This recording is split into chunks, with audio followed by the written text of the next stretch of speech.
예레미야 37장 11절서부터 21절입니다.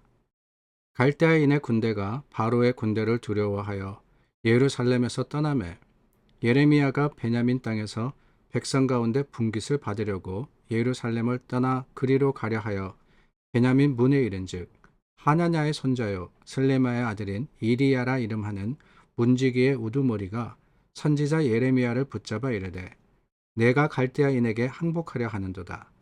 예레미야가 이르되 거짓이다. 나는 갈대아인에게 항복하려 하지 아니하노라.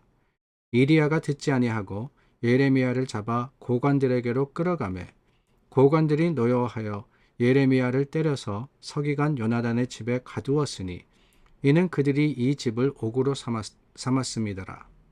예레미야가 뚜껑 씌운 웅덩이에 들어간 지 여러 날 만에 시드기야 왕이 사람을 보내어 그를 이끌어내고 왕궁에서 그에게 비밀을 물어 이르되 여호와께로부터 받은 말씀이 있느냐? 예레미야가 대답하되 있나이다. 또 이르되 왕이 바벨론의 왕의 손에 넘겨지리이다.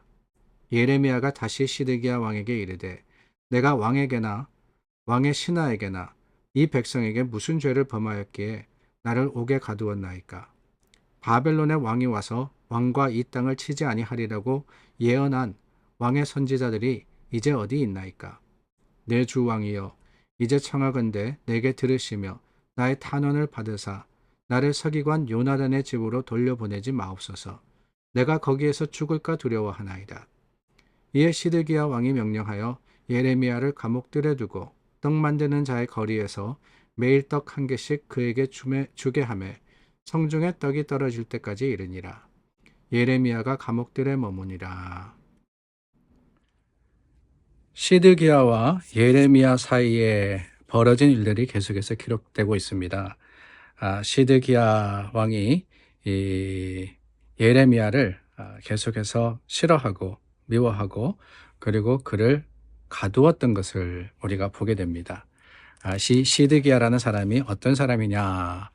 유다의 남유다죠. 남유다의 마지막 왕이다라고 말씀을 드렸습니다.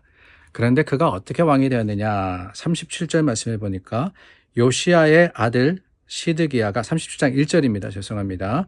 여호야김의 아들 고나야의 뒤를 이어 왕이 되었으니 이는 바벨론의 느부갓네살 왕이 그를 유다 땅의 왕으로 삼음이었더라 라고 했습니다. 자, 여기 말씀해 보니까 이 시드기야가 왕이 됐는데 그 왕이 된 방법이 뭐냐? 바벨론의 느부갓네살이 그를 유다 땅의 왕으로 삼았다. 여러분 이미 이 남유다의 멸망은 진행형이었습니다. 우리가 수요 예배 때 계속해서 나누고 있는데 이 남유다 이스라엘의 바벨론의 멸망과 그리고 그 회복을 볼 때 이게 하루아침에 이루어진 일이 아닙니다.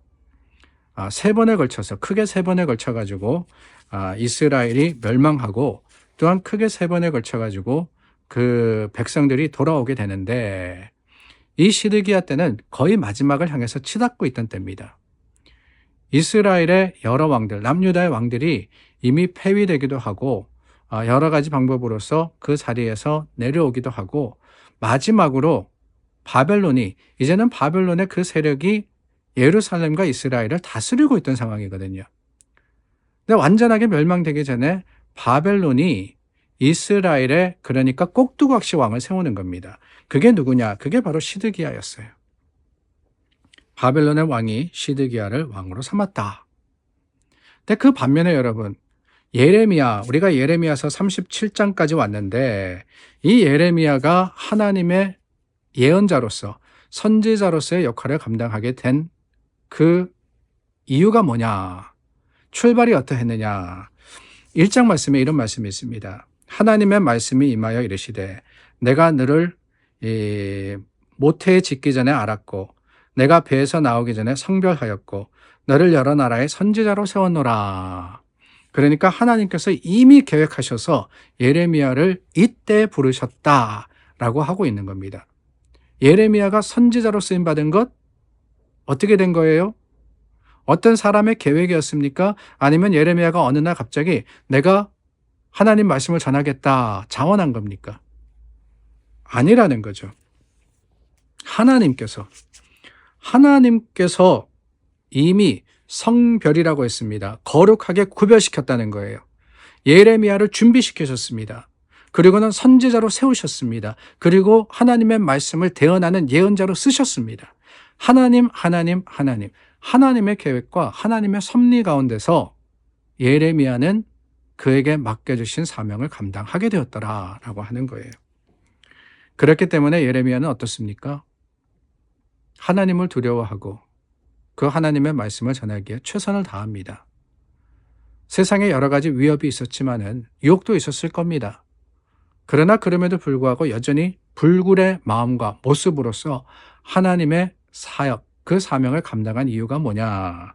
다름이 아니죠. 하나님이 자신을 부르셨고 세우셨기 때문에 하나님만 두려워하는 거예요.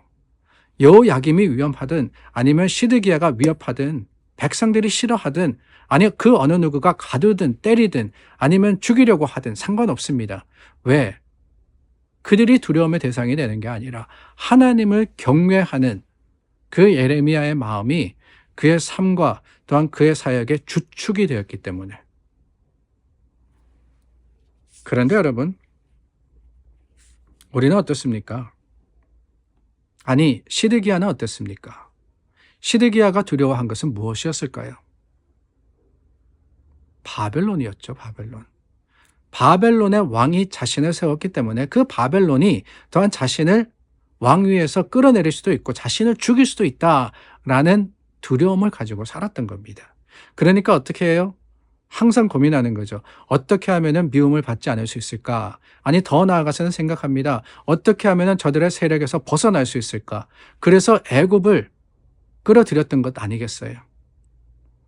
세상에서 태어났기 때문에, 세상에서 만들어졌기 때문에, 세상의 그 위치와 자리였기 때문에 결국은 뭐냐? 세상을 두려워하고 세상의 그 뜻과 계획에 맞는 모습으로 살아가려고 했더라는 거예요. 아니, 예레미야가 하나님이 세우셨기 때문에 하나님만 두려워했다 그랬는데 사실 세상의 여러 가지 어려움들과 아픔이 두렵지 않은 것은 아닙니다. 20절 말씀해 보니까 이 예레미야가 시드기야에게 탄원을 하는데 내가 이 서기관 요나단의 집으로 돌아가서 죽을까 두려워하니 보내지 말아달라라고 했죠. 예레미야도 그랬어요. 예레미야도 목숨의 위협 앞에서 두렵습니다. 걱정됩니다. 염려됩니다.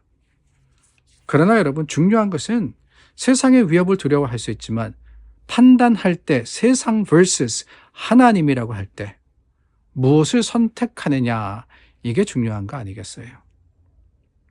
죽음을 두려워한 예레미야 하나님의 말씀에 임하셔서 죽음을 감수하고 전하라라고 했을 때 어떻게 합니까? 하나님 세상의 위협이 더 큽니다. 그게 더 무섭습니다. 그랬습니까? 아니에요. 하나님이 나를 택하시고 하나님이 나를 쓰시니까 하나님이 가장 내가 경외하는 분입니다. 두려워하는 경외라는 뜻이 fear라고 말씀을 드렸죠. fear. 하나님을 두려워함으로써 세상을 이겼던 것이 예레미야였습니다. 저와 여러분 그래요. 세상 살아가면서 걱정 근심이 왜 없겠어요? 왜 무서운 것이 없습니까? 세상 무서워해야 돼요. 그러나 여러분 기억하십시오. 세상보다 더 무서운 게 있습니다. 무서운 분이 계셔요. 그게 하나님이십니다. 세상을 이기는 하나님. 그러므로 여러분 세상과 하나님이 부딪힐 때는 누구를 선택하는 게 지혜냐? 하나님을 선택하는 게 지혜입니다. 그래야 이기는 거예요. 오늘 저와 여러분 말씀 앞에서 하나님을 경외하기를 원합니다. 우리 함께 기도하겠습니다. 좋으신 하나님, 하나님 말씀 앞에 지혜를 깨닫습니다. 늘 하나님을 경외하고 주님을 앞서 경배하는 자들이 되게 하여 주시옵소서. 예수님의 이름으로 기도드립니다. 아멘.